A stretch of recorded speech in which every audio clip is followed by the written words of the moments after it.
اعوذ باللہ من الشیطان الرجیم، بسم اللہ الرحمن الرحیم۔ سورہ نساء مکمل ہوئی۔ اب ہم اللہ کا نام لے کر اس گروپ کی جو آخری صورت ہے، اور یہ نوٹ کر لیجئے کہ جو ہمارا منزلوں کا میں نے نظام آپ کو بتایا تھا، پہلی منزل ختم ہو گئی ہے۔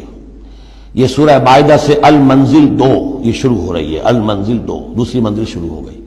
لیکن جو مکی اور مدنی صورتوں کے گروپ ہیں وہ ابھی ختم نہیں ہوا۔ پہلا وہ تو یہ کہ مکی صورت سورہ فاتحہ، مدنی کا ایک گروپ البقرہ اور آل عمران، دوسرا گروپ النساء اور المائدہ، المائدہ مل کر پھر جا کر جو گروپ ہے مکی مدنی کا وہ ختم ہوگا، جبکہ مائدہ ختم ہوگی۔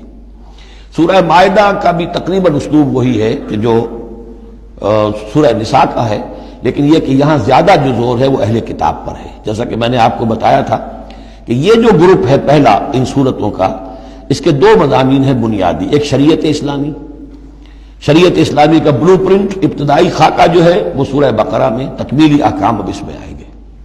دوسرے اہل کتاب پر اتمام حجت اور آخری درجے میں دعوت، آخری فیصلہ کن باتیں جو ہیں وہ آپ کو اب ملیں گی اس سورہ مبارکہ میں۔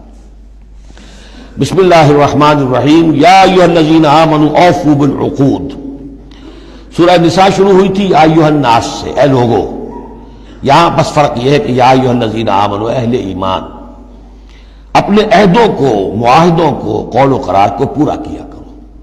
اب انہوں سمجھ لیجئے کہ سماجی زندگی جتنی انسان کی ہے وہ معاہدوں پر قائم ہے۔ Even marriage is a social contract. شادی کیا ہے؟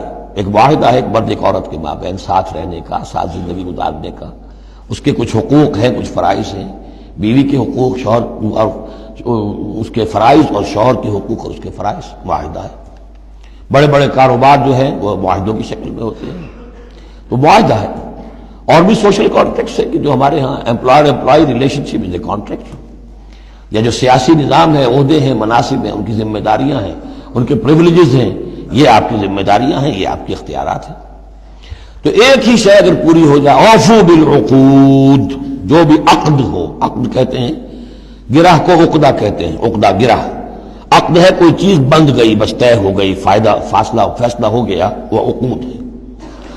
احلت لکم بہیمۃ الانعام الا ما یتلی علیکم، تمہارے لیے تمام جو مویشی کی نوعیت کے حیوانات ہیں وہ حلال کر دیے گئے، ان کا گوشت کھانا، سوائے اس کے جو تمہیں پڑھ کر سنائے جاتے ہیں۔ یعنی ان میں خنزیر ہے وہ حرام ہے، اور مردار اگر ہے تو حرام ہے، وغیرہ وغیرہ، وہ بعد میں آ جائے گا۔ لیکن باقی جو مویشی، وہ ہوش نہیں، شیر چیتا جو وحشی ہیں یہ نہیں، جو مویشی قسم کے ہیں، ہرن ہے، نیل گائے ہے، اور اس طرح کی چیزیں جو بھی ہیں کہ جو عام طور پر وہ گوشت خور نہیں ہے، بلکہ یہ کہ سبزے کے اوپر ان کا گزارا ہوتا ہے، یہ ساری چیزیں جو ہیں یہ تمہارے لیے حلال کی گئی ہیں۔ غیر محل الصید وانتم حرم، ایک تم پر پابندی ہے کہ اگر حج کے لیے احرام باندھا ہوا ہو یا عمرے کے لیے تو تم اس حالت میں شکار نہیں کر سکتے۔ ان اللہ یحکم ما یرید، یہ اللہ کا اختیار ہے، وہ فیصلہ کرتا ہے، حکم دیتا ہے جو چاہتا ہے۔ یا ایھا الذین آمنوا لا تحلوا شعائر اللہ ولا الشہر الحرام ولا الہدی ولا القلائد ولا عامین البیت الحرام، اہل ایمان مت بے حرمتی کرو اللہ کے شعائر کی، مت حلال کر لیا کرو، بے حرمتی کر دیا کرو اللہ کے شعائر کی، اور نہ حرمت والے مہینوں کی، اور نہ ہدی کے جانوروں کی، جو جانور لے کے جائے جاتے تھے کعبے کی طرف حج کے لیے یا عمرے کے لیے ساتھ لے کر جاتے تھے، ولا القلائد، اور ان کے گلوں کے اندر پٹے ڈال دیے جاتے تھے علامت کے طور پر کہ اب یہ کعبے کی طرف جا رہے ہیں، ولا عامین البیت الحرام، اور نہ وہ حاجی لوگ کہ جو بیت حرام کی طرف چل رہے ہیں، قصد کر رہے ہیں، جا رہے ہیں، اب وہ بھی ان کی بھی ایک نسبت ہو گئی ہے کہ یہ سفر کر رہے ہیں تو اللہ کے گھر کے مسافر ہیں۔ جیسے کہ وہاں آپ نے دیکھا ہوگا جو گئے ہیں کہ انہیں وہ کہتے ہیں مرحبا بضیوف الرحمن، کہ مرحبا ان لوگوں کو کہ جو رحمان کے مہمان ہیں، یعنی حاجی جو یہاں آئے ہیں وہ اصل میں اللہ کے مہمان ہیں، اللہ میزبان ہے۔ تو اب ان کے لیے یہ ہے کہ ان کی بے حرمتی نہ ہو، حتیٰ کہ عزت نہ ہو۔ یبتغون فضلا من ربہم ورضوانا، یہ سب جو ہیں اللہ تعالیٰ کے فضل کی اور اس کے اپنے رب کے رضوان کی تلاش میں ہیں، اس کی کوشش میں جا رہے ہیں۔ وَإِذَا حَلَلْتُمْ فَاصْطَادُوا، ہاں جب تم احرام کھول دو، حلال ہو جاؤ، تو یہ حلال ہو جانا ایک اصطلاح ہے، جبکہ احرام کھل گیا، فَاصْطَادُوا، پھر تم شکار کرو، تمہیں کھلی چھوٹ ہے، ساری پابندیاں احرام کی حالت کی ہیں۔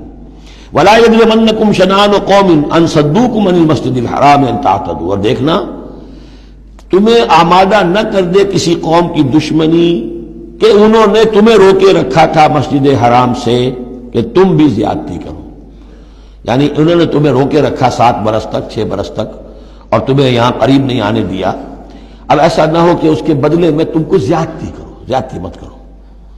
وَلَا يَجْرِمَنَّكُمْ شَنَآنُ قَوْمٍ، تمہیں آمادہ نہ کر دے کسی قوم کی دشمنی، اور دشمنی کس وجہ سے؟ ان صدوکم عن المسجد الحرام، کہ انہوں نے تمہیں روکے رکھا مسجد حرام سے، ان تعتدوا، کہ تم زیادتی کرنے لگو، وتعاونوا علی البر والتقوی، نیکی کے کاموں پر اور تقوی کے کاموں پر تعاون کیا کرو، ولا تعاونوا علی الاثم والعدوان، اور اسم، گناہ اور عدوان، ظلم اور زیادتی کے کاموں میں تعاون مت کرو، واتقوا اللہ ان اللہ شدید العقاب، اللہ کا تقوی اختیار کرو، یقیناً اللہ تعالیٰ سزا دینے میں بہت سخت ہے۔ دیکھیے انداز بالکل وہی ہے جو سورہ نساء کا ہے، وہی معاشرتی معاملات، اس کے بارے میں بنیادی اصول۔ اب یہاں پہ پھر وہ آ رہی ہے آخری مرتبہ یہ آیت، اور مزید وضاحت کے ساتھ، حرمت علیکم المیتۃ، تم پر حرام کیا گیا مردار، جو خود اپنی موت مر گیا جانور، وہ حرام ہو گیا، والدم، دم اور خون، ولحم الخنزیر، اور خنزیر کا گوشت، وما اہل لغیر اللہ بہ، اور جس پر پکارا گیا اللہ کے سوا کسی اور کا نام، کسی اور کے نام نامزد ہے، کسی اور کا تقرب حاصل کرنے کے لیے اس کا وہ جو ہے ذبح کیا جا رہا ہے، والمنخنقۃ، اور وہ جانور جو گلا گھٹنے سے مر گیا۔ کبھی ایسا ہوتا ہے کہ کوئی بکری ہے یا کچھ اور ہے، وہ اپنی زنجیر جس میں بندھی ہوئی ہے اسی کا کوئی پھندا ایسا لگ جاتا ہے، اب وہ جتنی کوشش کرتی ہے اس پھندے سے نکلنے کی، وہ گلا گھٹ جاتا ہے، مر جاتی ہے، تو یہ بھی مردار کے حکم میں ہے۔ والموقوذۃ، یا چوٹ لگنے سے کسی جانور کی موت واقع ہو گئی، وہ بھی مردار کے حکم میں ہوگا۔ والمتردیۃ، یا اونچی جگہ سے کہیں سے کوئی جانور گرا ہے، گردن ٹوٹ گئی ہے، مر گیا ہے، وہ بھی مردار ہے۔ والنطیحۃ، کسی اور نے جانور نے سینگ مارا ہے، اس کے صدمے سے وہ ہلاک ہو گیا ہے جانور، تو وہ بھی حرام ہو گیا۔ یعنی میتہ کی مزید 4 قسمیں، یہی نہیں ہے کہ کسی بیماری سے جانور مرا ہو، لیکن یہ کہ یہ مرنے کی، ذبح ہونے کی نوبت نہیں آئی، اس کے جسم سے خون نکلنے کا امکان نہیں رہا، اس کا خون جو ہے اس کے جسم کے اندر ہی جم گیا ہے، اس کے گوشت کا حصہ بن گیا ہے، لہذا وہ مردار کے حکم میں ہے۔ وما اکل السبع الا ما ذکیتم، اور جسے کھا لیا ہو درندوں نے مگر یہ کہ جسے تم ذبح کر لو۔ فرض کیجئے کہ کسی شیر نے یا کسی چیتے نے کسی ہرن کے اوپر حملہ کیا، لیکن اس سے پہلے کہ وہ ہرن مرتا وہ شیر بھاگ گیا، آپ نے کوئی فائر کیا وہ بھاگ گیا، ابھی ہرن میں جان ہے، آپ نے جا کے ذبح کر لیا، تو وہ پھر آپ کے لیے جائز ہے، کیونکہ ابھی اس میں جان تھی، ذبح آپ نے کیا ہے، تو اب یہ کہ اس میں سے وہ خون نکل جائے گا، تو جہاں جہاں شیر کا منہ لگا ہو اس حصے کو کاٹ کر پھینک دیجئے، باقی آپ کھا سکتے ہیں۔ الا ما ذکیتم، سوائے اس کے کہ جسے تم نے ذبح کر لیا۔ وما ذبح علی النصب، اور یہ بھی تمہارے لیے حرام کیا گیا کہ تم استھانوں پہ جا کر ذبح کرو، یہ خاص جگہ ہے، یہ خاص جو ہے وہ کسی ولی اللہ کا بازار ہے، وہاں جا کے ذبح کرنا، یا کسی دیوتا یا دیوی کا کوئی استھان ہے، وہ بھی اب حرام ہو گیا۔ وَأَن تَسْتَقْسِمُوا بِالْأَزْلَامِ، یا جوئے کے تیروں کے ذریعے سے تقسیم کرو، یہ بھی ایک جوئے کی شکل ہو جاتی تھی، وہ لوگ یہ کرتے تھے، قربانی اپنی کی، اس کے بعد گوشت کے ڈھیر لگا دیے، اب تیروں کے ذریعے سے جوا کھیل رہے ہیں، تو بڑے بڑے ڈھیر جو ہے اس کے اندر داؤ پر لگ رہے ہیں۔ ذالکم فسق، یہ تمام چیزیں جو ہیں گناہ کے کام ہیں۔ الیوم یئس الذین کفروا من دینکم، دیکھو اب یہ کافر لوگ تمہارے دین سے مایوس ہو چکے ہیں، یعنی یہ سمجھ چکے ہیں کہ نظام تو اب اللہ ہی کا رہے گا۔ اب یہاں پر چونکہ سورہ مائدہ جیسا کہ میں نے اس کی آخری صورتوں میں سے ہے، لہذا اب انہیں یہ تو توقع نہیں ہے کہ اسلام کا راستہ روک سکیں گے، لیکن وہ یہ ضرور چاہیں گے کہ اس قسم کی چیزیں تمہارے اندر جاری رہیں، اس طرح کی چیزیں جیسے ہمارے ہاں بھی ہندوانہ اثرات چلتے رہے بہت عرصے تک، اب بھی چل رہے ہیں۔ تو الیوم یئس الذین کفروا من دینکم، تمہارے دین سے تو وہ مایوس ہو چکے ہیں کہ اب یہ دین تو انہی کا ہوگا اور ہمارا دین ختم ہوا۔ فلا تخشوہم واخشونی، تو اب ان سے مت ڈرو، مجھ سے ڈرو۔ الیوم اکملت لکم دینکم، آج کے دن میں نے تمہارے لیے تمہارے دین کی تکمیل فرما دی ہے۔ واتممت علیکم نعمتی، اور تم پر اتمام فرما دیا ہے اپنی نعمت کا۔ ورضیت لکم الاسلام دینا، اور تمہارے لیے میں نے پسند کر لیا ہے ہمیشہ ہمیش کے لیے میرے ہاں پسندیدہ اور مقبول دین صرف اسلام ہے۔